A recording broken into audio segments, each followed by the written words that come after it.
இயேசு தன்னுடைய முழுமையான மீட்பை நம்ம மேலே செலுத்தி நம்மளை பரிபூர்ண ஆக்கிற வரைக்கும் அவர் மகிமைப்பட முடியாது, நம்மள மகிமைப்பட முடியாது. ஏன்னா நம்மளோட அவர் இணைந்து இருக்கிறதுனால. ஆகவே இந்த வசனம் நம்மள மகிமைப்பட வராருன்னு சொன்ன உடனே என்ன சொல்லுது? இது எப்போ அந்த எக்கால சத்தம் கேட்குதோ, எப்போ சகல தேவதூதர்களோடு வருகிறாரோ, எப்போ அந்த திரை திறக்கப்படுகிறதோ, அந்த நேரத்தில் இயேசு கிறிஸ்து தன்னுடைய முழுமையான மீட்பின் ஆசீர்வாதங்களை கொண்டு நம்ம சரீரத்தோடு ஆத்மாவோடு நம்மளை இணைத்து நம்மளை பரிபூர்ணப்படுத்தி பரிசுத்தத்தில் தம்மை போல நம்மளை மாற்றி, எந்த பாவத்தின் கரை திரை இல்லாமல், சீரழிவின் எந்த கரையும் இல்லாமல் தம்மை போல நம்மளை மாற்றும் போது தான் அவர் நம்மள மகிமைப்பட முடியும்.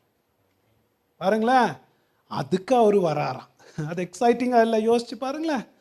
நான் சரீரத்திலையும் ஆத்மாவிலையும்